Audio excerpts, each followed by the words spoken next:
Okay, Boker Tov, 12th day of the Omer.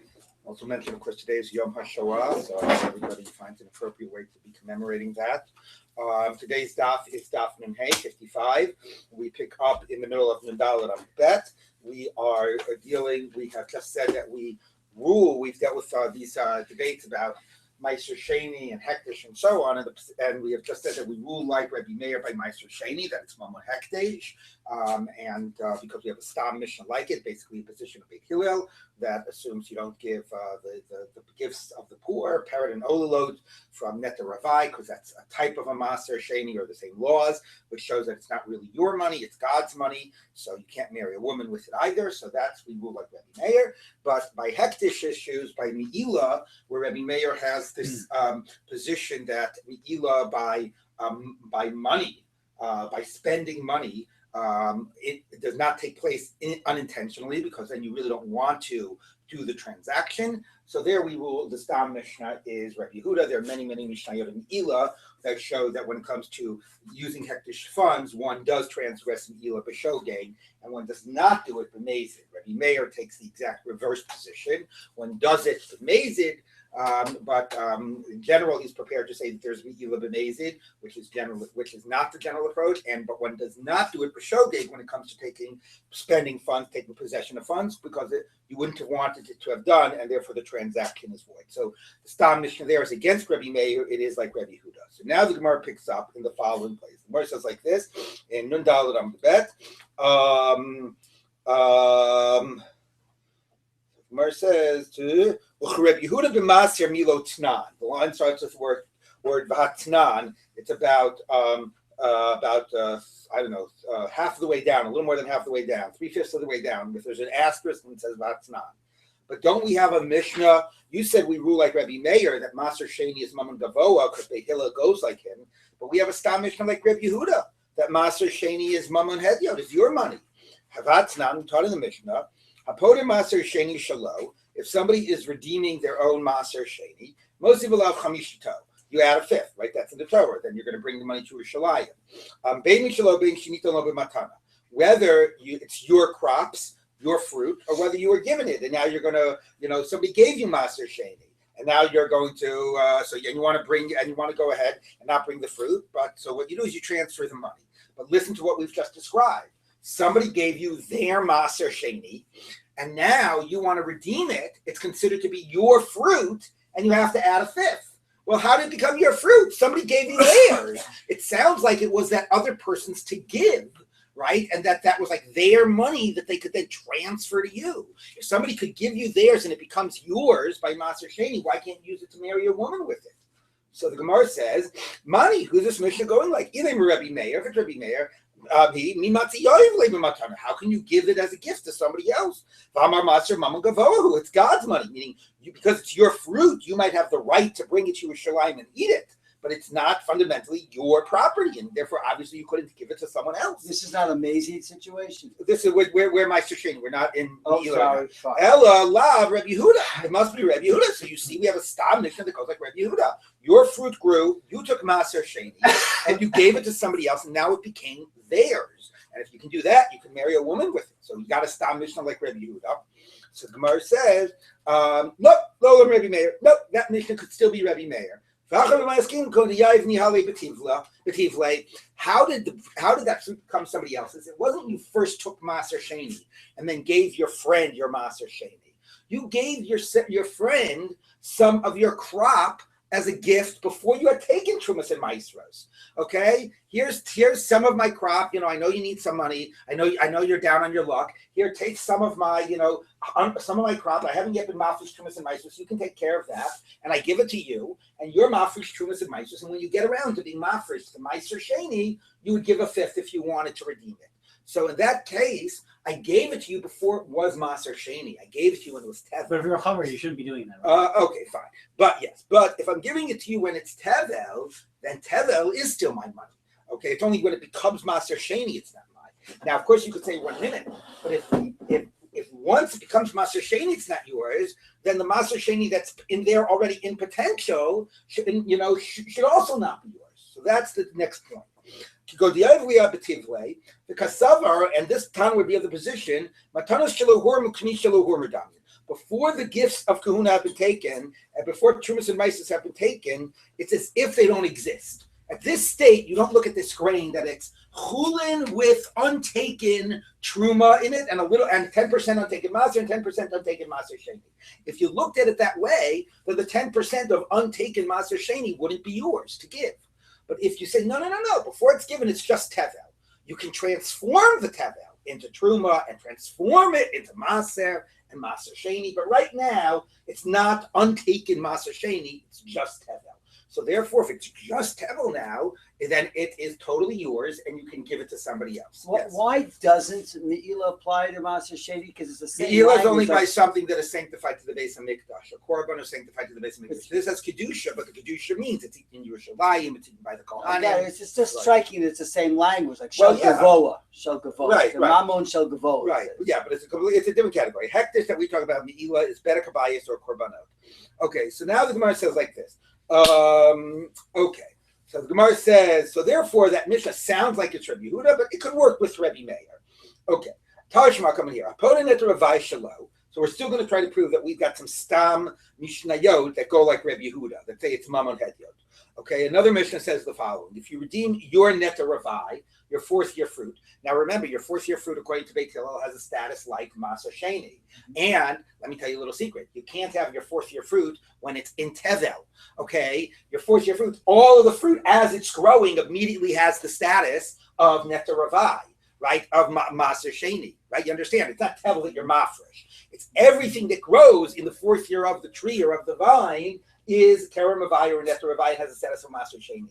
So let's see what the status of this is. Did you need to take Truma to Maser before? What are we trying to say right now? I'm trying to say that you can't give an answer of Tevel. No. Well, then what do you do with it? Let's say I take that. I still have to Mafresh Truma to Maser. No. So all of it goes up. Well, yeah. I mean, except for the Paraliolo, right? You have to do that for Pea or for Bikurini. Right. Hapoda Net Ravai Shalo. Now you are redeeming your Net Ravai. Most people have Chamishito. You add a fifth. And once again it says, Bain Mishalo, whether it was your crop that grew, Bain Shanita Noba Matana, or whether somebody, or not crop, fruit, or whether somebody gave it to you as a gift. So here somebody gave you a gift, their Neta Ravai, you were Mafresh, okay, but you can't say it was given as Tevel, it doesn't exist as Tevel. And nevertheless, it becomes yours, and you have to add a fifth, because if you're Poda somebody else's Neta Ravai and Kem Ravai, you don't have a fifth. So clearly the point is somebody gave you Neta Ravai, and now it became yours. So you see it is something that is owned, and that the ownership can be transferred. So we have a Stam Mishnah like Rabbi Yehuda. It sounds like there are two Stam Mishnahs like Rabbi Yehuda. So the Gemara says, money, who's this going like? Elim or Rabbi Meir? Rabbi Meir you can't give it to somebody else. The Hagamiri Kodesh Maser has the status of Maser Sheni. And if Maser Sheni can't be given to somebody else, this also can't be. I mean, you could transfer who's holding on to it, but technically it doesn't belong to the next person. Elalav Rabbi Yehuda. It must be Rabbi Yehuda. And you can't give an answer now that it's Tevel because it doesn't exist as Tevel. So you see that you can take Neta Ravai, transfer ownership, and the next person really owns it. So we have a Stam Mishnah like Rabbi Yehuda. Someone says no. The Olam Rabbi Meir, it could be Rabbi Meir. The Hachad B'Mayaskina, what are we talking about? Smadar. So it's a similar answer to the Tevel. The guy gave you his grapes, his Kem Ravai grapes, where he transferred the ownership of the vines while the grapes were still like these unripened grapes. And therefore, because they're unripened, they don't yet have a status of Neta Ravai or Kem Ravai because they're not yet a pre. They only get their status once they become a pre. So since he transferred it to you before it was a pre, he gave it to you before it became Kem Ravai before it stopped being his money. Okay, Udulog Reb Yossi, not like Yossi. The Amar Smadar Asur Mitnei Shupri. Reb Yossi says that even when something is Orla, is a Smadar, is in the unripe state, it's already considered a pre. This would say not that way, and since it wasn't a pre yet, it didn't have a status yet of Kem Ravai, it was still his, and he could transfer. Of course, the irony is the simple read of those two Stam Mishnahs is Rabbi Yehuda, but we're saying no, we got a Stam Mishnah like Rabbi Meir, so we're going to read those Mishnahs also like Rabbi Meir. Rather than saying you have two Stam Mishnahs that the pshat of them is Rabbi Yehuda. Okay, rather than doing that, we reinterpret both of those Mishnayot. Okay, Tashma, we're going to try a third time. Okay, another Mishnah of Maser Sheni. Masha Chimenu Maser B'Sela. So basically, I'm selling Michael there my maser, and he gives me $10 for it. It's seller, okay. The low he speak, and he did a mashicha, okay. But the low he speak liftoso ad amad b'shtayim. Now, what the thing is that he did not get around. So we agreed he's going to give me $10 for it. He took it, mashach. He drew it into his possession, okay. But he has not yet redeemed the value of them until now. The price of those fruit has shot up, and it's now worth double. It's now worth $20. Okay. Below he speak liftoso aksha amdu. Where am I? Aksha amad b'shtayim. No saying seller unistaker. Okay. There. So the point is, it doesn't matter. He owns it already, because as we know, the way you take possession of cattle is through mashicha. So it's, even though he hasn't yet given the money to redeem it, it doesn't matter. He did mashicha. He owns it, and now he can.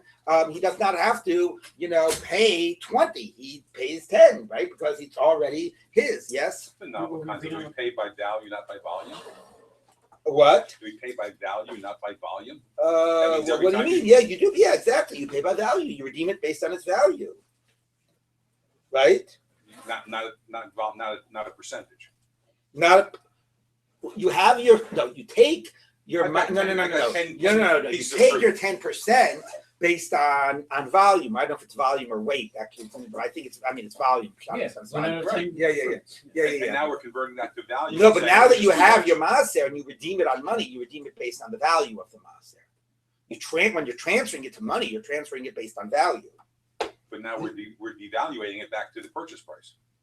We're not. Well, that is an interesting point. Which is correct. Which is, which is. And I'm not. I have to admit, I'm not really getting that about this Mishnah, which is that right now, if I have masa that I want to redeem, right? Why I should logically have to redeem it based on its current value. So if I went ahead and I took this masa from you, right, and we agreed on a purchase price, whatever the purchase price is, right, that's the money that's going to you. How much I have to redeem it for if I want to take the money up to Yerushalayim, that should be based on its current value. Right, that's correct. That's what I'm trying to figure out. Let me just see if I can. Let me just reread Rashi. Hold on. That's the value you guys set on that fruit. So it is. It's yeah, I know, but the question is 1 minute. Market value is a transaction price that two people are willing to pay potentially. You could say.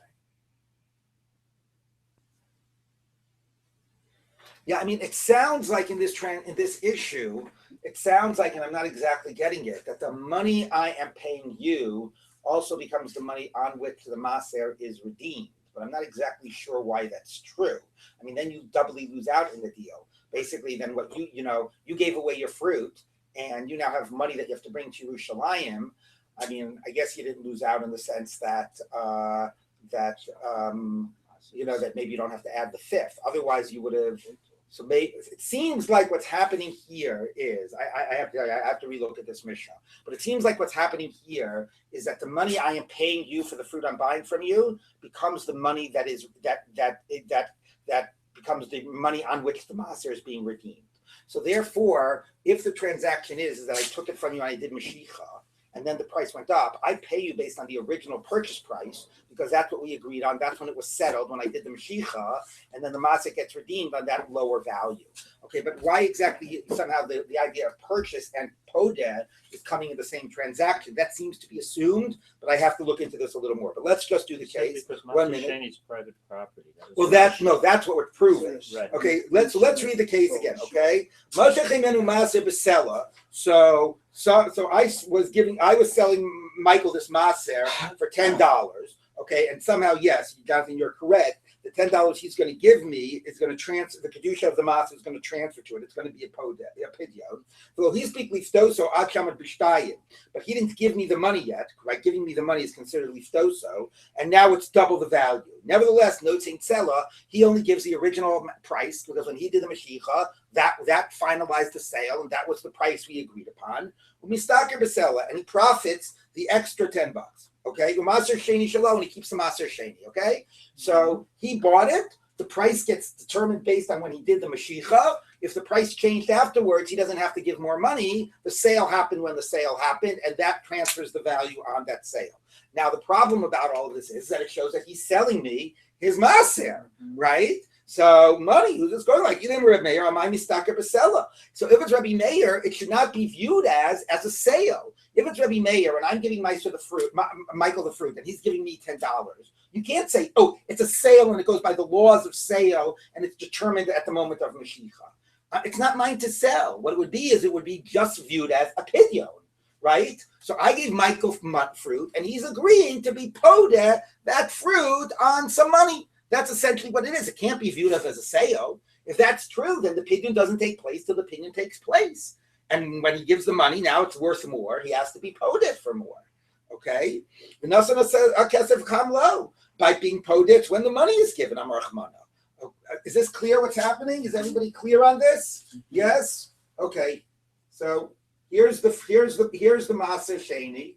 Okay? He gives it, right? Reuven gives the Maser Sheni to Shimon. Lady. Okay, so what? Okay, no, it's my it's Meiser Sheni. Okay, and they agree on $10. Okay, and he does Mashiach. All right, so he did Mashiach. He took it under his possession, but he didn't pay for it yet. All right, and then now the value shot up to $20. All right, so if you say it's a sale, the sale was finalized here. He did Mashiach. The sale price was $10. Doesn't matter now if the value's gone up. He did Mashiach, he owns it, owes him $10, he gives him $10, and then the Kedusha transfers on those $10. Fundamentally, it's a sale, but the result of the sale will be that the Kedusha of the Maser will transfer onto the money. Okay, that is if you think it's fundamentally Mammon Hedyot, and you can do a transaction with it. But let's say it's only Mammon Gavoa. Then there's no sale. Doing Mashiach doesn't mean anything. The only thing that can happen with this is not taking possession of it. The only thing that can happen is an act of pidyon, right? Everybody with me? Yeah. So when he did Mashiach, that didn't mean anything. The only thing that it can be done to this is pidyon. When does pidyon happen? When you do the money, when you give the money. And when the money is given, it's already $20. So you would have to do $20 because this doing Mashiach didn't mean anything. So the fact that Mashiach means it's his and all that's left to be done is given the $10 shows that we're talking about Mammon Hedyot. With Mammon Gavoa, nothing would happen until the money was given and until the pidyon happened. So it's another 3 Mishnayos now like Rabbi Yehuda. So Amar Chmana, I love Rabbi Yehuda. It is Rabbi Yehuda. So we got 3 Mishnayos like Rabbi Yehuda. You can maybe, and you've re-explained 2 of them, but come on, give me a break, okay? Why are you saying that we pass them like Rabbi Meir? So Gemara says, so says, so Rabbi Yehuda, fine, says the Gemara at the end. I concede. That Mishnah is Rabbi Yehuda. So I'm sorry, did I say the line? No, I'm saying you gotta love that. Okay, right. The other 2 which we already fine. We've explained away 2. I'll concede that this Mishnah is Rabbi Yehuda, but now we've got 1 Stam Mishnah like Rabbi Yehuda and 2 Stam Mishnayos like Rabbi Meir. What are the 2 Stam Mishnayos like Rabbi Meir? So one is the Mishnah about the Mishnah with Beit Hillel about Kem Ravai, but that Mishnah of Kem Ravai is repeated. It appears in Meiser Sheni and it's repeated in Hedyos. So since we've got one Mishnah that's like Reb Meir that gets repeated, and we have 1 Stam Mishnah like Rabbi Yehuda, we'll go for the 2 over the 1. Okay. Now the Gemara says Istam Adavka. The Gemara says, look. If the stam means something, if the stam voice means that it's the anonymous voices that says Rebbe is paskening, okay, mali chad stam and mali trei stam. What difference does it make if it's a stam that's repeated? When did we ever say, oh, because it's repeated? If the stam is meant to communicate that this is the psak, how can you, like, it seems trivial to give more weight to the fact, especially if it's the same Mishnah that's just repeated in another place. So the Gemara says no. Here's the real point. Amar Rav Nana bar Yitzchak halachak Rabbi Meir. Here's the real reason we rule like Rabbi Meir. Since we have a Stam Mishnah like him in the chosen Masechet, the choice Masechet.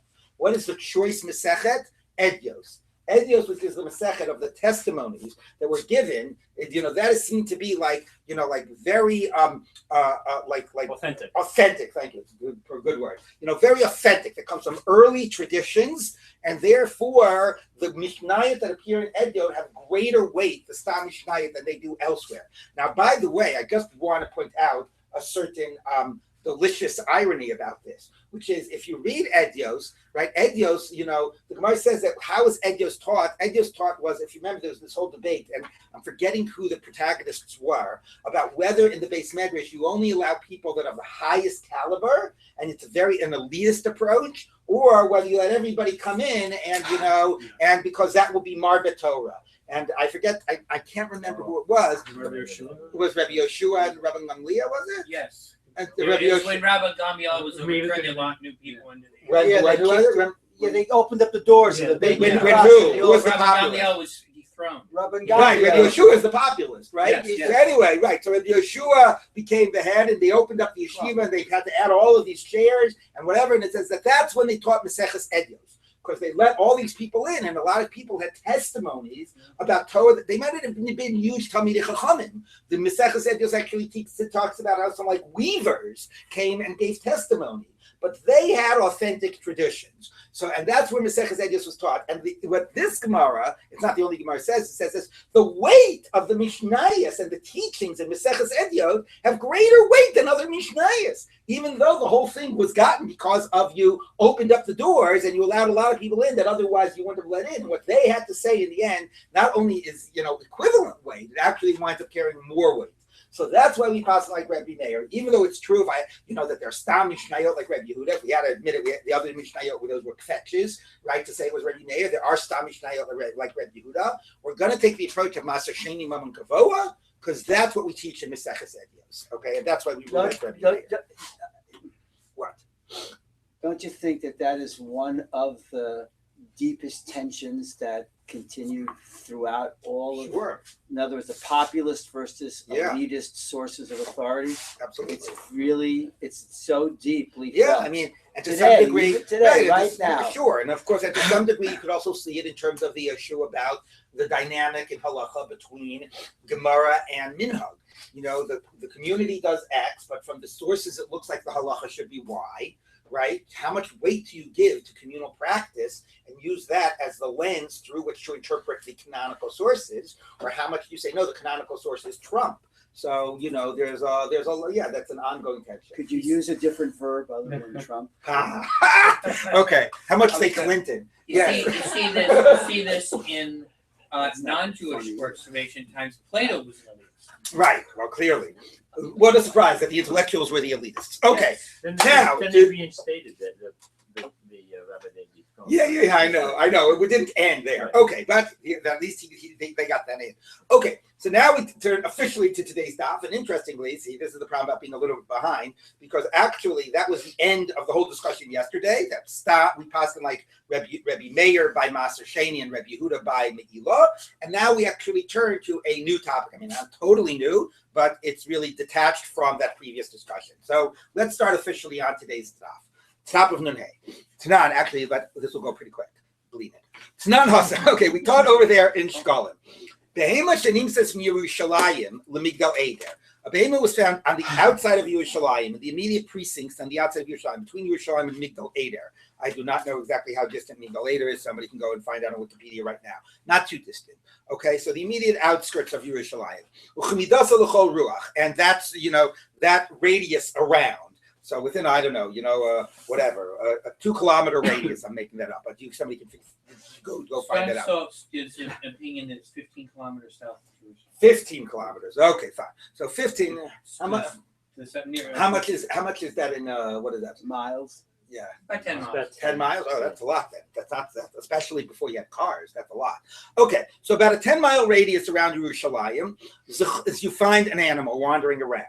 Zecharim olot. If it's a male animal, then you have to assume that it's A, you're assuming it came from Yerushalayim, and B, you're assuming that all animals that are coming from Yerushalayim most likely are korbanot. which is a little funny thing to assume. But I guess if the reality is that people did not eat so much meat in general, and you had tons and tons and tons of animals brought to Yerushalayim for a korbanot, right? So if you see an animal, and people probably who were raising animals didn't raise them in the city. Yeah, you might wanted it for like wool. I understand. You don't raise your animals in the city. You raise them out in the fields, right? So therefore, the presumption is that animals coming from Yerushalayim are korbanot.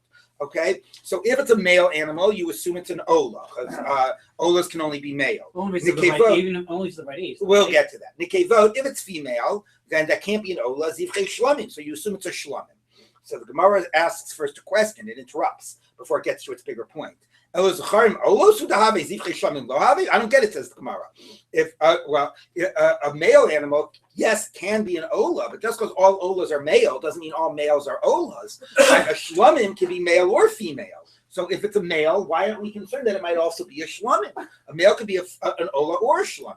So I'm a Rabbi Oshaya, because the point is that what do you do with it? So we've decided it's probably an olah. So presumably it means what are you going to do? Bring it to the base of Mikdash and bring it as an olah.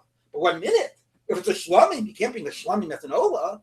So you can't just assume it's an olah. Maybe it's a shlamim. You can't bring an olah or shlamim either. No.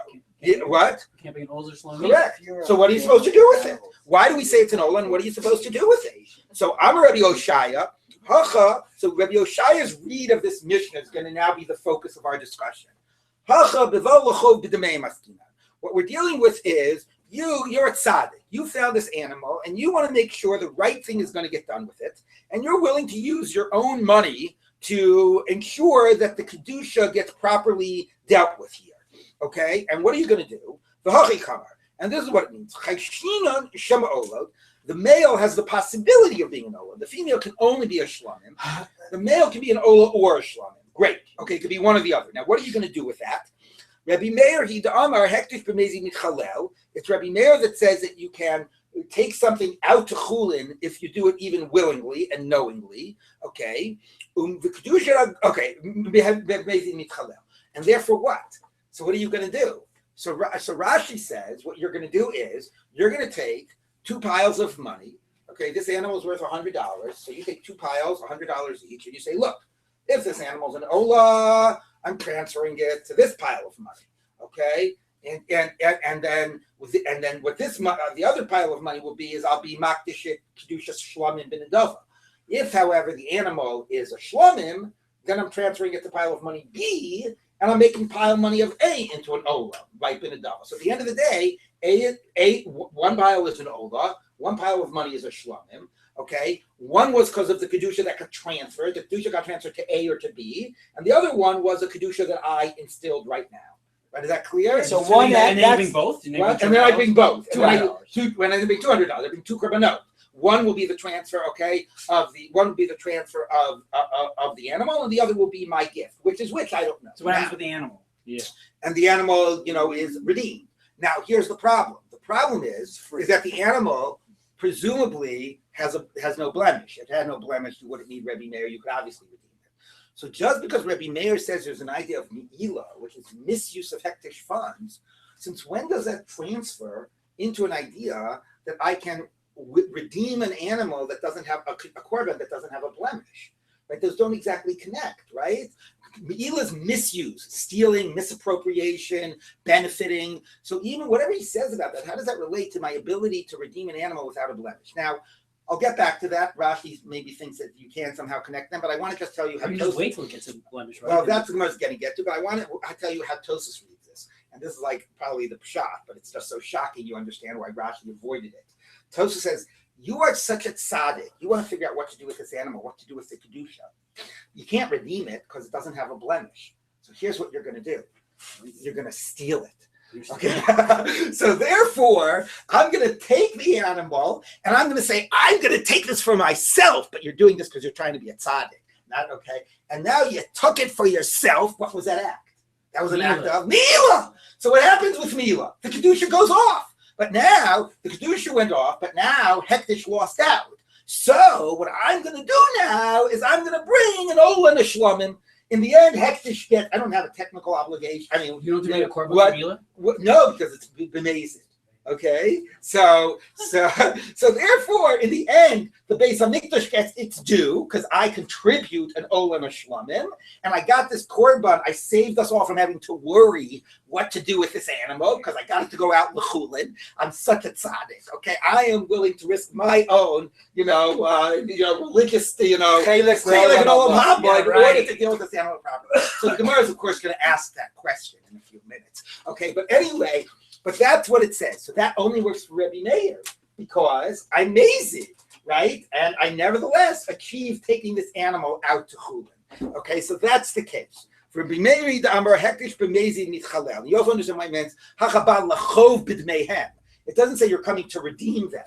You're coming to obligate yourself with that value. I'm going to contribute an ol and a shlomim to the Beis Hamikdash. And we'll just get this animal out of its predicament by me stealing it and me doing the evil with this animal. Okay? So let's take a look. 1 minute. Okay, fine. Okay. Now the Gemara says like this. Okay. So the Gemara says 1 minute. Even when Rabbi Meir says that you can do Me'ilah by Mazid, he was only talking about something that was owned by the Beis Hamikdash Bedek Habayis. So let me just repeat these terms. I've repeated them before, but they're important terms. Bedek Habayis means it's in the Beis Hamikdash's bank account.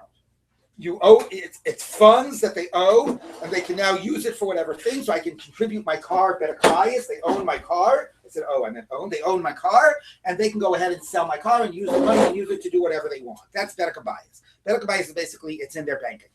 Okay, Kiddushin Haguf means that the thing itself is going to be used. The classic example of that is a korban, but there's another Kiddushin Haguf, the clay shares, the vessels that are used, right? Let's say I actually donated a beam because I heard the Beis Hamikdash needed a beam to fix a leaky roof or whatever, or or something like that. That would be Kiddushin Haguf. If the thing itself is being used, it's Kiddushin Haguf. If basically, it's like I said before, like a cynic, knows what is it, the cost of everything and the value of nothing. So Bedek Habayis is the cynical approach. Bedek Habayis is the only thing is it's dollar value. Bedek Habayis is just money for the Beis Hamikdash. Okay, Kiddushin Haguf is the thing itself is going to be used. Now, the question the Gemara is asking is, it's very nice that Rabbi Meir says that you can do Me'ilah b'mezid and the thing will go out to Chulin. Normally we say it only goes out to Chulin b'shogeg. Rabbi Meir says it can happen b'mezid. That we've seen. But that's only by Bedek Habayis. Okay? And that makes a certain amount of sense. If the only relationship that the Beis Hamikdash has with this is that they own it, so some act of appropriating it or benefiting from it also as a way of taking it onto myself takes it out of their control. And you could sort of see I stole it from them in a certain way, and their ownership as a result goes away, and therefore it becomes chulin. But if the thing is intrinsically kadosh, let's say it's a korban. Imagine I sanctify this sheet as a korban, and then I misuse it. I don't know, I lean against it. I benefit from it. Okay. Why does that change its basic identity as a korban?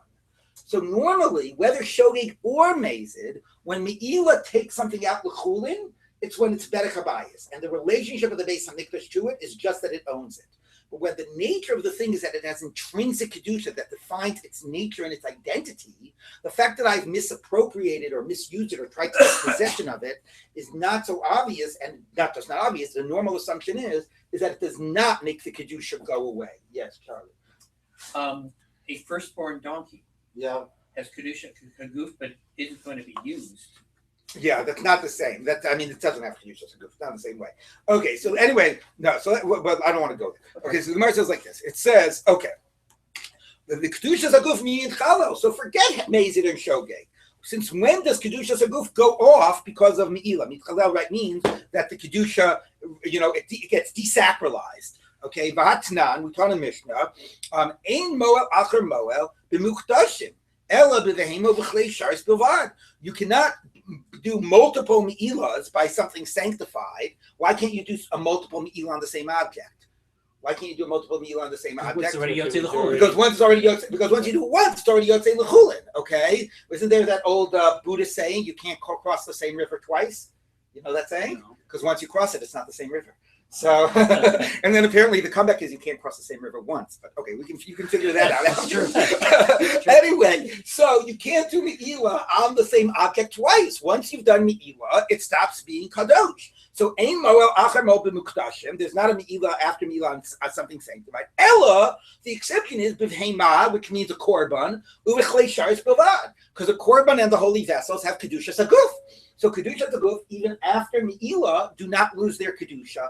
So you can't say with this wandering animal that you tried to do Me'ilah, the Kedusha went away. Because with Kedushas Haguf, the Kedusha doesn't go away, even with Me'ilah. So let me understand. So the Gemara, okay, wait, let's finish. You're riding on an animal, which turned out to actually be a what do you call it? A korban. The friend came and rode on it. And the next guy came and rode on it. Kula malu. Everybody did Me'ilah. It would only be if it's korban. It's funny because the normal type of an animal you ride on is not a korban. It's not a sheep or a cow. It could be a cow. It's not normal. Anyway, you were drinking in a gold goblet, which happened to be a clay shares. Kula malu. Everybody did Me'ilah. So the Gemara says, so wonderful, according to Rabbi Meir, you could do Me'ilah b'mezid, but since when does Me'ilah remove the Kedusha from something that has a Kedusha Haguf? So the Gemara says, no. Hahi Rabbi Yehuda. That's Rabbi Yehuda. That idea that you can't remove the Kedusha Haguf from something is Rabbi Yehuda. Rabbi Meir, Rabbi Meir, the idea that you can remove the Kedusha Haguf even from something that Me'ilah can even remove Kedusha Haguf is Rabbi Meir. Now, the Gemara asks the obvious question. You can't do that. The debate of Rabbi Yehuda and Rabbi Meir was only about Mezid and Shogeg. Since where do you get off thinking that can translate into whether, the effect of Me'ilah on something with intrinsic Kedusha? The Gemara says, 1 minute. Rabbi Yehuda, Nishma, Rabbi Meir. But we can learn this idea from Rabbi Yehuda to Rabbi Meir, which is another way of saying there's no basis to say that this is a point of debate. Lav Amar Rabbi Yehuda hektish b'shogeg mitchala lo kedusha seguf lo mitchala. True, Rabbi Yehuda only says that the desacralizing happens, the chilo happens b'shogeg, not b'mezid. Okay, but he says it doesn't happen with something with intrinsic kedusha. Kedusha seguf does not go out l'chulin. So the Rabbi Meir nani. So why should that be different for Rabbi Meir? Afagav the hektish b'mezid mitchala. Yes, Rabbi Meir says it can happen even b'mezid. Shkoyach. Okay, but this is a different idea. Kedusha Haguf lo mitchala. Why should we assume that he disagrees with his point? He should still say that whether you can do it only b'shogeg or even b'mezid, if something has intrinsic kedusha, that kedusha cannot be removed. What can be removed is if the kedusha comes only through the sense of possession and ownership. But if the kedusha comes through something that's intrinsically about the object, that has not innate, I shouldn't say, but a kedusha that's about its identity, then who cares about shogeg or mezid? How is that relevant? That's a principle that then it does not go out l'chulin even after Me'ilah. Let's see the Gemara's answer. So the Gemara says no. It does make a difference. Why? Hasam lo kamechavein lafkunu l'chulin. Yes, if according to Rabbi Yehuda, Me'ilah only happens b'shogeg. So the idea that when you misuse something, even accidentally or only accidentally, according to Rabbi Yehuda, it goes out l'chulin. You can understand that actually, if I'm only accidentally misusing it, that's not such a powerful act of appropriation. That's not such a powerful change of the nature of the object, right? I wasn't real. So therefore, since he only allows it for shogeg, it's a weaker. The irony is that when I do it b'mezid, it doesn't have an impact. That's true. But the act of shogeg is a weaker type of a misuse of an object. And therefore, it only works against kedushas damim. It doesn't work against kedushas haguf, against something that, in terms of the kedusha, defines its very identity. But according to Rabbi Meir, when I'm doing Me'ilah b'mezid, when I am consciously and actively saying I am trying to remove this from the Beis Hamikdash's, to ownership and take it away from its identity and take it into my possession, that's a stronger act that even can negate or compromise its kedushas haguf. Compromise is probably a better word. Okay. You're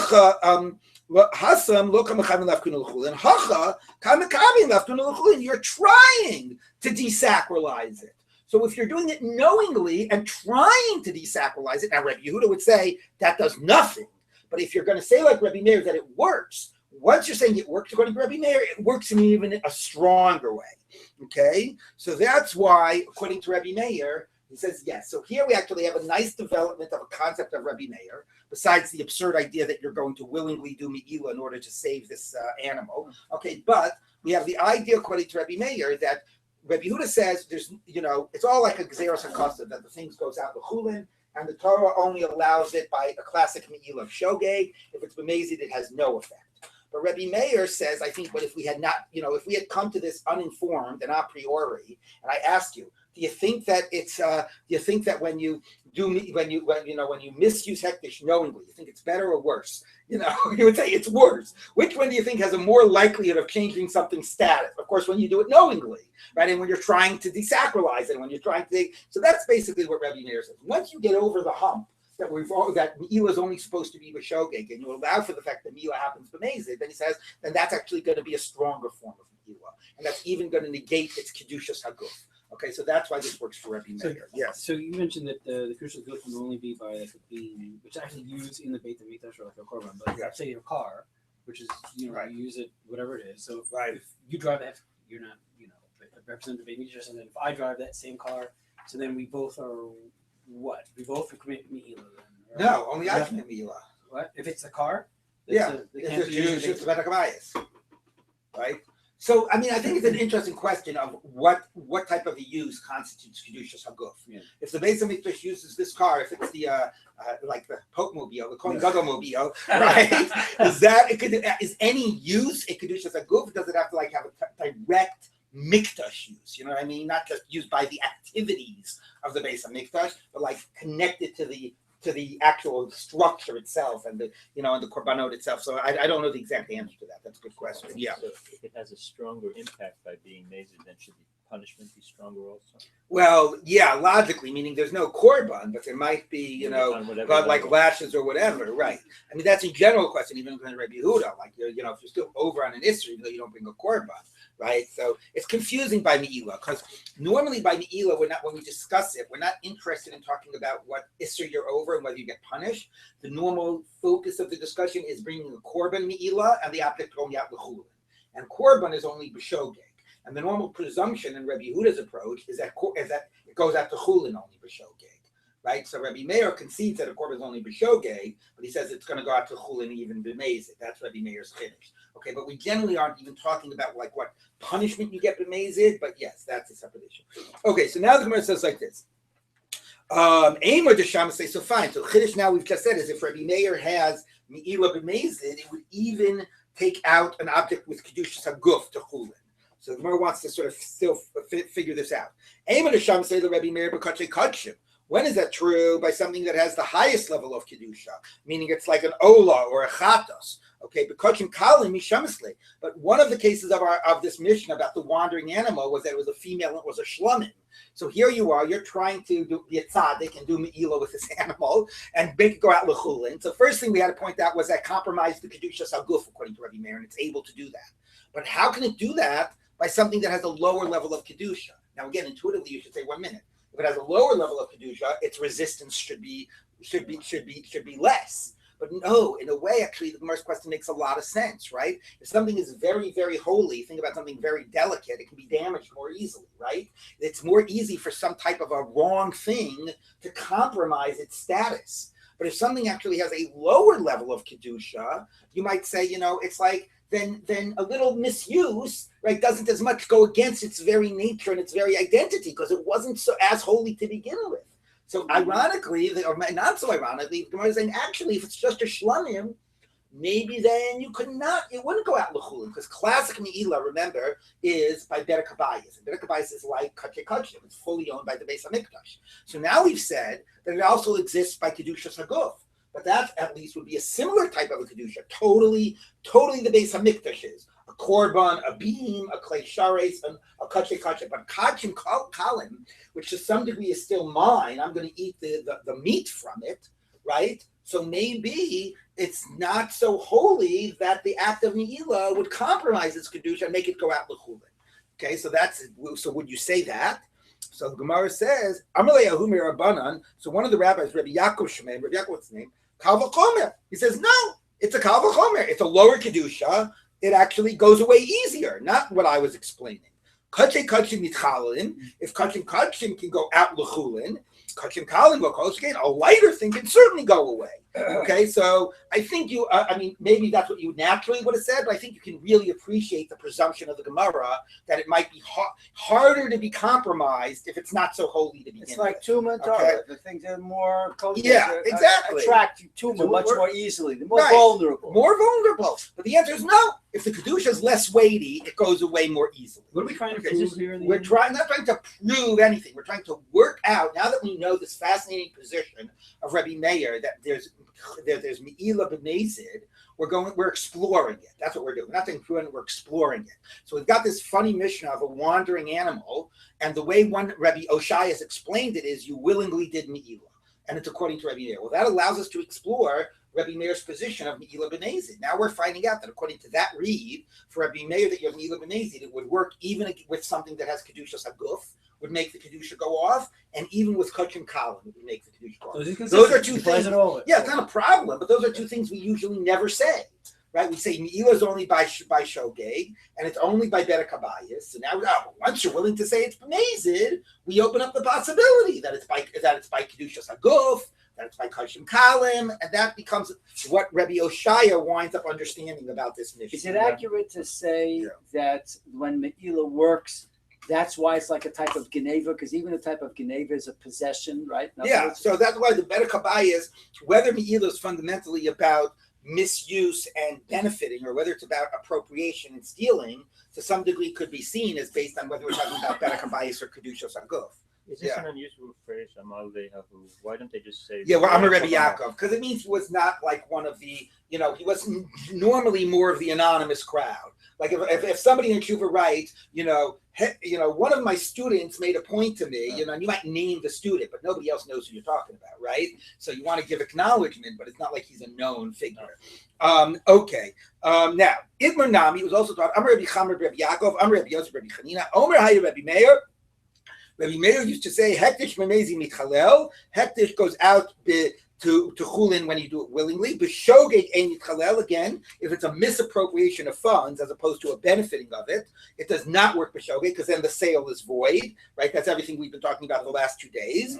Echad kachim kachim ve'echad kachim kalim. And it works on Kedushas HaGuf, and it works whether kachim or kachim kalim. Kavachomer kachim mitchalim. If the holy things can both be a kachim kalim lo koshke. Now much more so.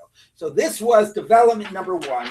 Once Rabbi Meir introduces that there's Me'ila b'Nezid, then it allows the possibility to say it works against Kedushas HaGuf, and it's not going to matter kachim or kachim kalim. And that's how to explain this wandering animal. Now, the Gemara finally asks the obvious question about this tzaddik who's doing Me'ila. So it says, Taiba Rabbi Yochanan. Rabbi Yochanan was astounded about this read.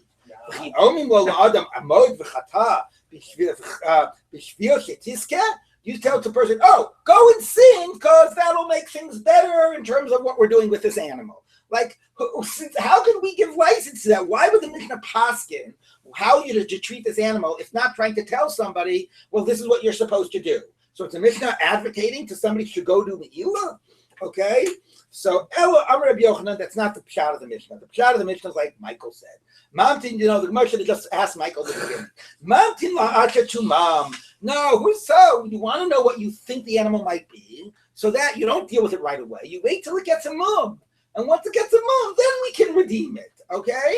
So, acha to mom, umaisi shtei beimos. Now, if it's a male, then you're going to bring 2 animals, one for an ola and one for a shlomim, and say, if this is an ola, it gets transferred to animal A, and a makdish animal B as a shlomim, as a free, as a gift.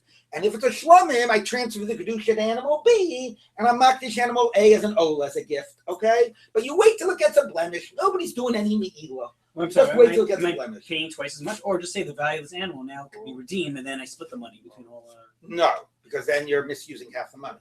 In the end, if you are being a tzaddik, because in the end, if you're dealing with it, you're using 2 of your animals to bring as a korban to deal with this one animal.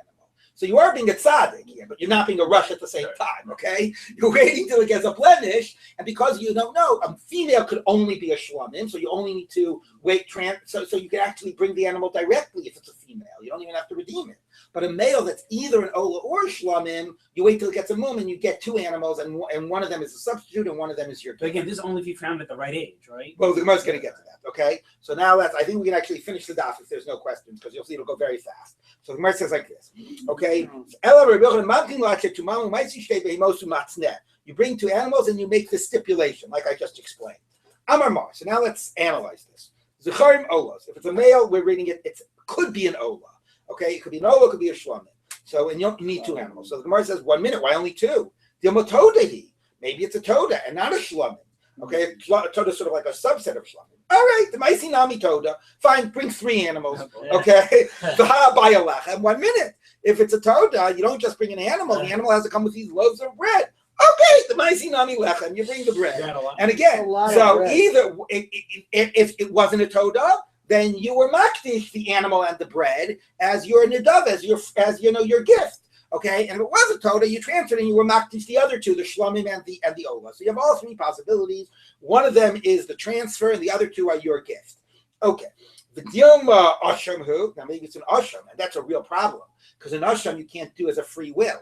An Asham can be a male, and it can't be free will. So how are you going to deal with the possibility that it might be an Asham? So the Gemara says, no, Asham ben Shtei Shanim. Now we get to the issue of age. An Asham has to be a 2-year animal, Vishtachach ben Shana, and the case in the Mishnah is that it was a 1-year animal. So that rules out the possibility it's an Asham.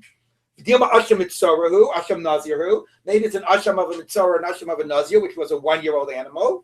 Well, Gemara says, no, Lo Shchichi. That's not so common. We don't have to worry about that. The Dilma Pesachu. Maybe it's a Pesach, and a Pesach was 1-year-old and male. So I don't have to worry about that. So the Gemara says, look. Pesach Bismano, if it's right around Yantiv, Mizer Zahiri. People are careful. You don't have to be concerned that this is a Pesach wandering around. If Shalom Bismano, and if it's after Pesach, so Shlomim who? What's the status of a Pesach once it's no longer Pesach? It's a Shlomim. So Shlomim we've already got covered. Okay. V'dilma Bechor Meiser, here's another animal that could be 1 year and male. It could be a Bechor or a Meiser. How are you dealing with that possibility? So the says, no, what's the status of a Bechor Meiser? You know what happens to a Bechor Meiser? Once it gets a blemish, the irony is this is the one korban that it has a Kiddushin of a korban, but if it gets a blemish, you don't have to do anything. You can eat it outside of the Beis HaMikdash. So Bechor and Meiser, if it gets a blemish, the owners can eat it outside the Beis HaMikdash. So you know what? That's exactly what you're doing. You're waiting till the animal gets a blemish. You're redeeming it on these 3 possibilities, Ola, Shlom, and Toda. And what are you going to do with the original animal? You're going to eat it. So that's what you would do if it was a Bechor Meiser. Okay? Hachanami, b'muman mitachli. Okay, great. We solved that Mishnah. It says it's an Ola, but what it really means is you bring 3 animals. All right, now we're going to get to the second part. No, the owners. You don't give it to them. No. Now we're going to do the second part of the Mishnah. Amar Mar, if it's a female, then you don't have to worry about other types of things. It could only be a Shlomim. Bring it as a Shlomim. We got a little bit of a problem. Dilma Todahi, but it could also be a Toda, right? And the Toda, it also could be a female. Okay, the Maisi Toda. So yeah, but that's Toda true. is a Shlomim though. So just bring it as So a Toda. just asks one that. day. Why don't you just be? And bring lechem? Yeah, so that might be a problem about can you be Mekadosh Lechem B'Tnai and whatever, and can you be maybe Kachel Beis Hapsul? Tosfos deals with that. Like, why couldn't you have one animal do double duty? But you can look at those. Anyway, maybe it's a Toda. So how can you just assume it's a Shlomim? Fine, you bring another animal, so you cover your bases there. Okay, the Maisi Toda. But if it's a Toda, you need bread. Fine, the Maisi Nami Lechem. You bring that. You got your bases covered. Maybe it's a chatas, and now we got the same problem as we had before. That a chatas is female, but a chatas cannot be brought as an adava, free will. So you can't say if it's a chatas, let the kedusha transfer, and if it's not a chatas, I'm going to bring this animal to chatas. You're stuck. What are you going to do if it's a chatas? So the Gemara says, chatas bas shnatza. A chatas has to be a 1-year-old animal. I mean, we're talking that it's 2-year-old. But let's say So now I don't know. So that's what the Gemara is going to ask. And of course, the irony now is that we're saying the beginning of the Mishnah is talking only about a 1-year-old animal. At the end of the Mishnah, it talks about a female talking only about a 2-year-old animal. Right. It's a complete reread of the whole Mishnah. All right. Anyway, moving on.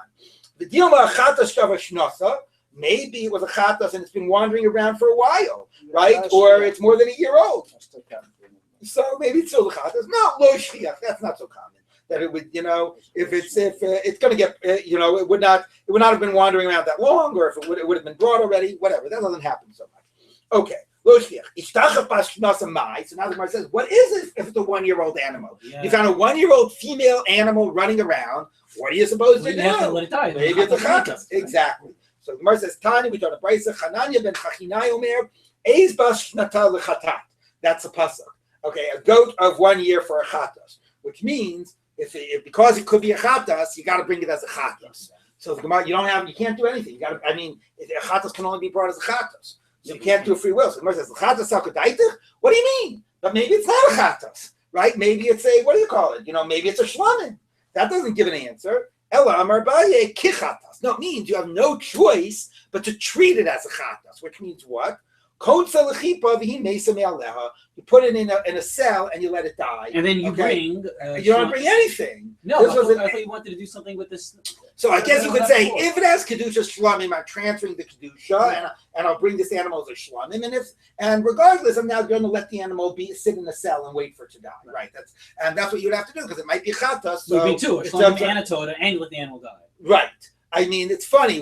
Once you're letting the animal die, maybe you just let the animal die. But I guess you're right. Like if it has kedusha and it's a shlamim and I can deal with it, why should I let it die? So maybe you'd have to do both. Okay, look at that. We got all caught up and we actually ended a minute early.